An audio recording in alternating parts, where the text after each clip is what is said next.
Can we just declare this opening for The Promised Neverland, opening of the season? But I honestly have to admit, there's a lot of good opening songs for this anime season. Winter of Anime 2019 has anime like Mob Psycho, Tate no Yusha, this, and other series are coming out, like Kakegurui and all that. I mean, there's a lot of good shows and a lot of good openings, but I think out of all the opening songs I've heard, it's easily The Promised Neverland. I don't know, I just love the vibe of it. Apparently, the composer that actually made this opening song for The Promised Neverland is the same individual that worked on the opening song for My Hero Academia Season 3. So, if you like that My Hero Academia Season 3 opening, My Ideals, then I think, you're gonna love this opening song of The Promised Neverland. But okay, hold that thought for right now. The Promised Neverland Episode 1 is finally here. I have patiently been awaiting for this series to get an anime and to finally have the first episode out. I have quite a history with this series, actually. I mean, I remember a few years ago, about like 2 years ago, when it was coming out in Weekly Shonen Jump, like a little bit after My Hero Academia started coming out or whatever, this series started kicking off. I remember starting the first chapter, reading its first chapter, I was like, holy crap, this is very different. It gives a vibe of Death Note. It gives a vibe of something that's not like a typical shonen. It doesn't feel like a normal shonen series. And I think many anime-onlys coming into this series are probably going to be expecting a battle shonen or something. But that's not what's actually happening here in this first episode. The entire presentation of it is very unnatural compared to what we're used to nowadays when it comes to battle shonen, and that's what I think has made The Promised Neverland survive as long as it has. Why it's such a popular series now is because it breaks the mold of what standard shonen normally is in Weekly Shonen Jump. Obviously, there is some series that do try to, go the Promised Neverland route. I mean, let's think about, Dr. Stone. Dr. Stone is another wonderful series that is not like a typical battle shonen or a shonen in general. It has its own unique style to it. And so, it's obvious that we're starting to get to see the difference in this generation of shonen. I mean, we have My Hero Academia, which does have battle shonen elements to it, but it is definitely a different breed compared to what the normal stuff in the past was. And then we have The Promised Neverland, and then eventually Dr. Stone when its anime does come out. But getting back on topic though, The Promised Neverland Episode 1, I've been waiting it because I love the manga. I know I haven't actually reviewed the manga in a while, and as I briefly have said in a few places throughout my channel, I've talked about how the reason why I haven't read the manga is because things happen, my schedule got thrown off, but at the same time, since the anime was announced, I was like, you know what, I'd rather wait and become an anime only because I love this series, and I want to be able to experience everything for the first time as an anime only later on in the future. I'm pretty far in this series, by the way. I highly doubt that, this anime is going to cover everything that I read in the manga, like this first season. I think this is only going to have like 12 episodes. I could be wrong there. You can clarify in the comments below if I'm wrong. But overall, though, The Promised Neverland's anime, I have to say, it's better than the manga. Like, it's getting that My Hero Academia treatment. So, yeah, let's get into that. I was fearful. I was very fearful that this anime would be bad. And I'm not saying that the the original source content's bad. I was fearful because The Promised Neverland, the way it is as a series, it could, in some cases, be a little bit hard to turn into an anime, because there's a lot of tension in this series. Like, when you read the manga and you see the panels and stuff of certain moments, like, for instance, at the end of this episode where you see Emma freak out, and you see how she backs away from the truck, and when you see how the camera slowly panned to show what Norma was looking at, that scene in the manga, it was very different, but it's still, the tension is there from the anime and the manga, and honestly, I think the anime improved upon it and made it a lot better. And that's one of the big things that, I was worried about, is that the anime would not be able to capture the tension, the vibe of, holy crap, this is really bad. They're in a farm, they're literally being raised as cattle to be shipped off as merchandise for people can devour them. It's a pretty dark setup, and just the entire tension of that scene was really iconic to set the tone for the entirety of the series. And so, like I said, I was worried.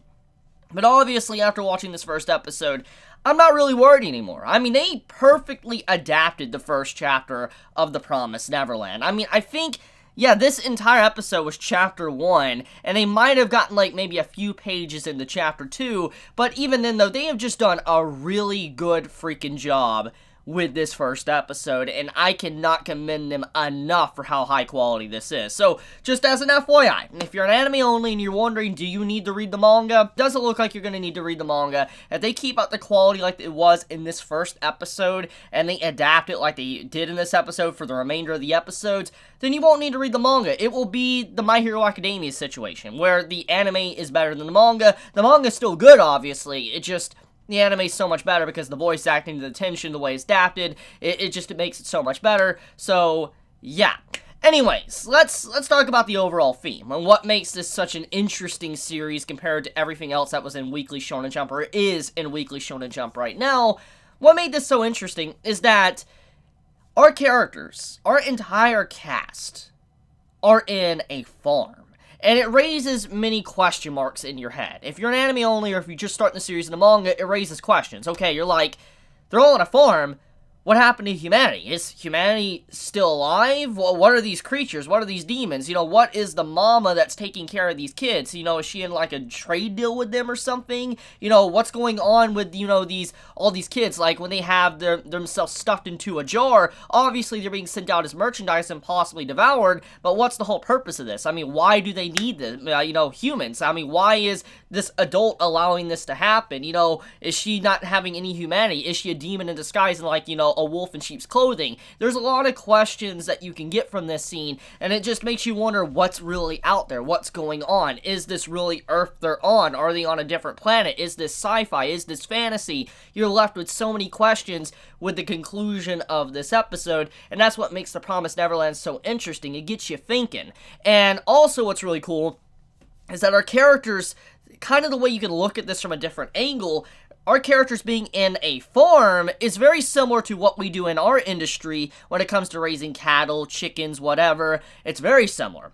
And you can look at what's happening to the children as organic farming. Think about this. When you have, like, you know, free-range chickens or cows, whatever, being able to graze upon the land, eat grass, whatever, all they need, and then, you know, eventually the farmers come in and they take them down to eat, that's pretty much what's happening to these children. If you look really closely, that is the entire depiction of the theme going on here, is that these children are being organically raised, like how we do our food in the industry, and when they are at a certain age, you know, they pluck them. They take them out, and they eat them, and then they serve them up on the dinner table. That's the dark outlook on this series, which makes it very interesting, and brings up many thoughts like, holy crap, this is kind of what we do to animals.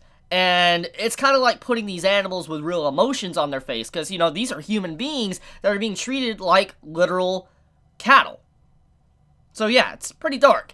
Now, getting into the other elements of this series, it's very apparent right at the start that this series is going to be using strategy, tactics. It's not going to be using, you know, fist fighting to be able to take down their opponents, because when you look at, you know, our characters, the children, compared to these big bulking demons, you know, they're not really able to stand up to them. There's no way they're going to be able to get in a fist fight and brawl them, and, you know, even Emma herself said at the end of the episode, the only way to potentially beat these creatures is by outsmarting them, by using tactics and strategy. For instance, the game of tag that Emma had in the forest with Norman, all the children had with Norman in this episode, that's probably what they're going to have to do against these demons to be able to win. So it's literally a game of life or death with hide and seek. That's pretty fascinating.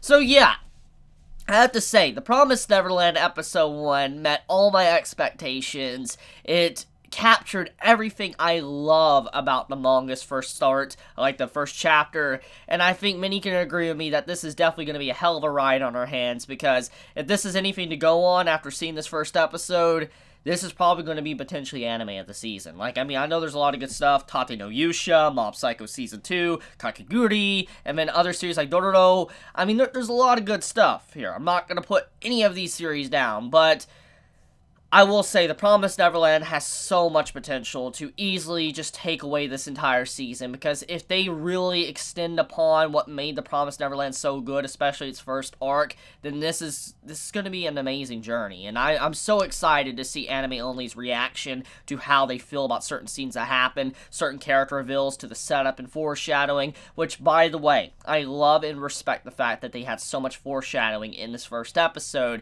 for the future. Not even for the conclusion of this arc, but arcs down the road. I do like that foreshadowing, so I appreciate that. I really do appreciate the entire team that is working on this series. It's clear as day that they are passionate about this project. They do love this series, and they do want to go all in to make this as good as possible. So, yeah.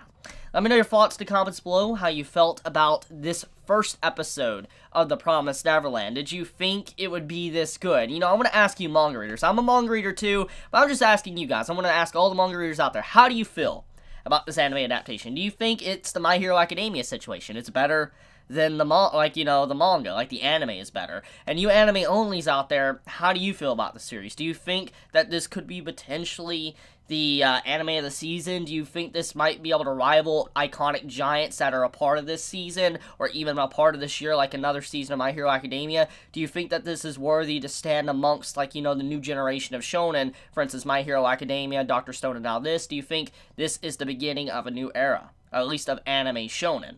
But I love you guys. Have a wonderful day or night wherever you live. If you enjoy my content, please subscribe. If you like this video, please leave a like. And if you want to get notified for whenever I upload a video, please click the bell icon down below. And with that, Chibi out.